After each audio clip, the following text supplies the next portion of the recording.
Welcome to another tutorial. First of all, like and subscribe to my YouTube channel. Then we are going to start a video. Please watch the full video. Do not skip. Open the pixel app. Select the import button. Go to the gallery.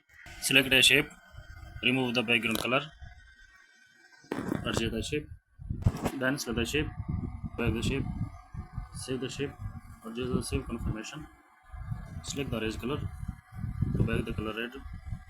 Adjust the shape. Select the stroke enable button on. Adjust the color black. Select another photo to back the photo. Then select the import button. Go to the gallery. Select another photo to back the photo. Change the color. Adjust the color. Please like the video and subscribe the channel.